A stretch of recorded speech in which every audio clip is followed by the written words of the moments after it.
All right, part 3 on our trig ratios. Remember we said these trig ratios, they're actually functions, okay? So a function will have a way to solve for, right? We'll have an inverse. Let's look at this problem here. What's the variable? What do we not know? We don't know theta. It's asked us to find theta. Well, what do we know? Let's set up our trig ratio. In relation to theta, what is 5? That's the easiest one. I forgot the right angle, but it's right angle. 5 is the hypotenuse. What is 4? Adjacent. Which trig ratio is adjacent to hypotenuse? Cosine. So the cosine of theta is 4 over 5. How do we solve for theta? How do we solve for theta? Well, the opposite of addition is subtraction, or you would say the inverse of addition is subtraction. The inverse of multiplication is division. The inverse of square rooting is squaring. The inverse of the cosine is the inverse cosine. The inverse of the sine is the inverse sine. If you look at your calculators, right above where it says sine, it says sine to the -1, cosine to the -1, tangent to the -1. That is my inverse function. So what happens here is I'm going to take the inverse cosine of both sides. Think back when you had a problem, x plus 5 equals 12. You would subtract 5 from both sides. On the left side of the equation, or right depending on where it was, but in this case left, you'll be remaining just the x because the inverse eliminates it. So when you take the inverse cosine of the cosine, you're left with just theta. Then I have to take the inverse cosine, and that's cosine, it looks like cosine of -1 of 4/5.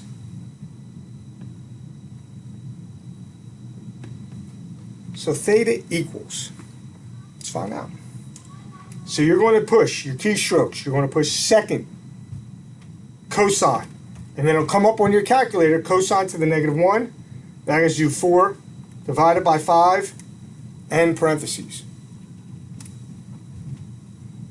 36.87 degrees. Degrees. We are finding, right? We are finding the degree measure. Okay? You can only take the cosine, tangent, sine of angles. Okay? So this here is now 36.87. Now, without using the triangle angle sum theorem, let's solve together for here. We can call it, we can actually call it x if you want. We call it x. Well, now, in relation to x, this is no longer the adjacent. This is the opposite. This is still the hypotenuse. What is opposite hypotenuse? The sine of x is equal to 4 over 5. So I'm going to have x equals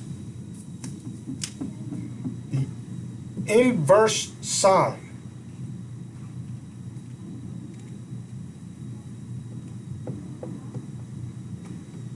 of 4/5. X is the inverse sine of 4/5. Let's check that out.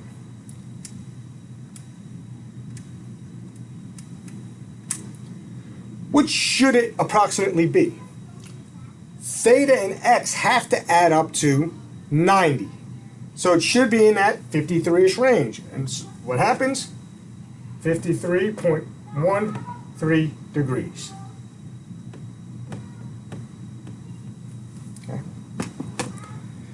So we now can just set up the basic ratios. We can solve for a side length when we have an angle on one side.